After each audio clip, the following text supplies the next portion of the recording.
दोस्तों Bajaj housing finance limited की बात करें तो स्टॉक ने आज एक फ्रेश हाई तो बनाया सुबह सुबह, लेकिन उसके बाद ज़बरदस्त गिरावट हो गई प्रॉफिट बुकिंग की वजह से। अब ऐसे में क्या करना चाहिए?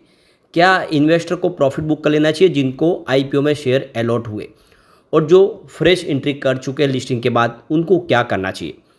क्या स्टॉक में अभी भी शानदार तेजी की संभावना बन रही है या फिर गिरावट हो सकती है? यह स्टॉक आने वाले समय में क्या टाटा टेक्नोलॉजी साबित होगा या फिर इरडा शामिल होगा? जो इरडा लगातार दौड़ा था लिस्टिंग के बाद, तो उसको अच्छे से समझने की कोशिश करेंगे। ब्रोकरेज हाउस की क्या राय है स्टॉक को लेकर वो भी समझेंगे, और इसके फंडामेंटल कैसे है, इसके रिजल्ट कैसे है, और वाकई में इससे कितनी मजबूत कंपनी है जिसके हिसाब से हम ये कह सकते हैं कि आने वाले समय ये बहुत ही बेहतर रिटर्न दे सकेगा। वैसे तो इसके 800 के टारगेट दिखाई दे रहे हैं, क्या वाकई में 800 तक जा सकता है स्टॉक? उसको समझने की कोशिश करेंगे। लेकिन फ्रेंड, उससे पहले अगर आप पहली बार हमारे चैनल पे आए तो चैनल को सब्सक्राइब कर दीजिए, एक बेल आइकॉन दबा दीजिए ताकि जब भी नया वीडियो बने पहला नोटिफिकेशन आपको मिले। वीडियो पसंद आए तो लाइक से जरूर कीजिए। चलो फ्रेंड्स, वीडियो स्टार्ट करते हैं। मैं हूँ आपका दोस्त एस बी दवे और हमारे अपने चैनल ऑनलाइन कमाई में आपका बहुत बहुत स्वागत है। तो सबसे पहले बजाज हाउसिंग फाइनेंस लिमिटेड के कारोबार की बात कर ले तो आज देख सकते हो कि इसने 171 का इंट्राडे का लो बनाया, लेकिन जो हाई है वो 188 का, यानी फ्रेश हाई बनाई आईपीओ लिस्टिंग के बाद। अब आप देख सकते हो कि यहाँ पे उसके बाद इसमें स्टॉक में गिरावट हुई और क्लोजिंग है 173 के आसपास, जहाँ पे 4.32% की गिरावट देखने को मिली। अब अच्छी बात यह है कि यहाँ पे लोअर सर्किट तो नहीं लगा, इसका मतलब इतनी हैवी सेलिंग भी नहीं हो रही है। लोग भरोसा कर रहे हैं स्टॉक को, आने वाले समय ये बेहतर प्रदर्शन कर सकता है, ऐसा लोगों को भरोसा है, और इसी वजह से ये स्टॉक अभी आप देख सकते हो कि यहाँ पे लोअर सर्किट में क्लोज नहीं हुआ। वैसे इसने ऑलरेडी बहुत ज़बरदस्त रिटर्न दिया। 70 रुपये में आईपीओ जो दिया गया वो 188 तक चला गया, यानी जो लोगों का निवेश है वो डबल से भी कई ज़्यादा गुना अच्छा हुआ। वॉल्यूम ज़बरदस्त बढ़ रहा है इसका। देख लो कि कल इसका 27 करोड़ का वॉल्यूम था, 9 करोड़ की डिलीवरी उठाई गई थी, और आज 28 करोड़ का वॉल्यूम है। ज़बरदस्त वॉल्यूम हो रहा है। अब आगे की क्या संभावना, क्या इस लेवल पे इसको खरीदना चाहिए या फिर एक बार प्रॉफिट बुक कर ले? तो आज की हाई प्राइस के हिसाब से देखें तो जो 1.5 लाख करोड़ का मार्केट कैप हो गया था कंपनी का, अब आप देख सकते हो कि एक वैल्यूबल कंपनी बन चुकी है, और यह देख सकते हो कि हाउसिंग फाइनेंस सेक्टर की सबसे बड़ी कंपनी बन चुकी है।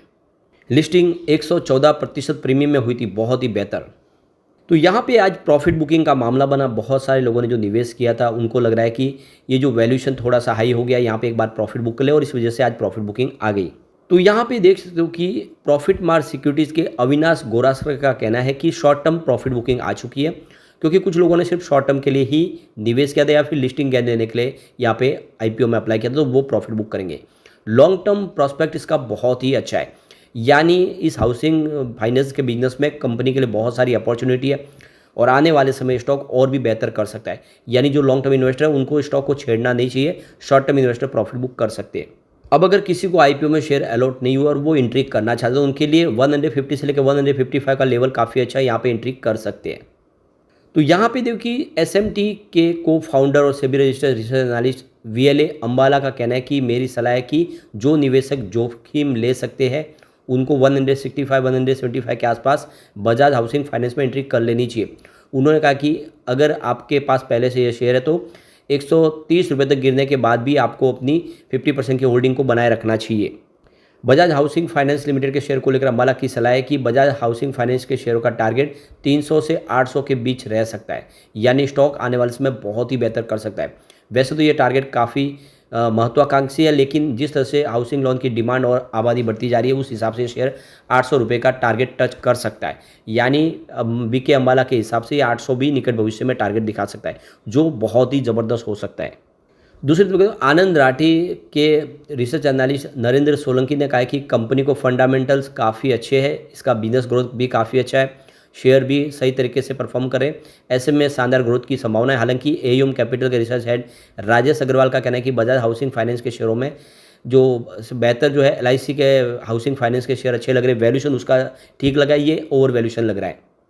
दूसरी तरफ देखें तो स्पार्क प्राइवेट वेल्थ के Devang Mehta Bajaj housing finance share पर कहते हैं कि अगर किसी ने बजाज हाउसिंग फाइनेंस शेयर का जो अलॉटमेंट मिला है तो उसे होल्ड करके रखना चाहिए। अगर कोई इसे खरीदना चाहता है तो एक बढ़िया और अच्छी कंपनी है, निवेश कर सकते हैं, और व्यापक तौर पर सलाह रहेगी कि अगर कोई निवेशक इस शेयर में खरीदारी करना चाहता है तो उसे थोड़ा करेक्शन का इंतजार करना चाहिए।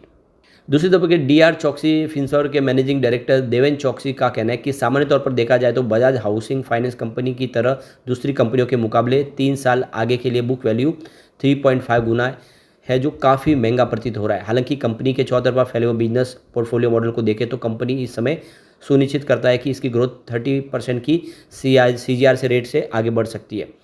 तो देख सकते हो कि ब्रोकेज हाउस के हिसाब से ये जो संभावना बन रही है कि एक बार short term investor profit book कर ले, लॉन्ग टर्म इन्वेस्टर बने रहे, स्टॉक को न छेड़े, क्योंकि आने वाले समय थोड़े से करेक्शन के बाद स्टॉक फिर दौड़ने लगेगा और ये बहुत ही बेहतर प्रदर्शन कर सकता है। और क्योंकि बजाज ग्रुप की ये मजबूत कंपनी और हाउसिंग बिजनेस जो है वो वैसे भी देखें तो सिक्योर है, क्योंकि आपको जो लोन देना है उसके बदले आप प्रॉपर्टी के डॉक्यूमेंट रख रहे हैं, तो वहाँ पे डूबने की संभावना तो काफ़ी कम हो जाती है। कोई चिंता की बात होती नहीं है, कंपनियों के लिए ये आपसे एक मौका अच्छा हो जाता है। फंडामेंटल अगर आप देखें तो इस समय मार्केट कैप 1,51,139 करोड़ तक पहुंच चुका है, जो इंडिया की इसको सबसे बड़ी हाउसिंग फाइनेंस कंपनी बना रहा है। इसका पी रेशियो देखें तो 86.42 के आसपास है, थोड़ा सा ही आपको ज़्यादा लगेगा जरूर। पीबी रेशियो 8.27 का है। इंडस्ट्रीज पी रेशियो 28.13 है, तो इस हिसाब से आप कह ही सकते हो कि पी रेशियो इसका ज़्यादा है, थोड़ा सा वैल्यूशन महंगा हो गया स्टॉक का। डेट टू इक्विटी रेशियो इसका 4.98 का है। अब आरओई इसका देखें तो वो 11.90% के आसपास है। इसके अलावा इसका ईपीएस 2.10 का है। अगर हम बुक वैल्यू की बात करें 21.95 की बुक वैल्यू है, फेस वैल्यू 10 रुपीज़ है।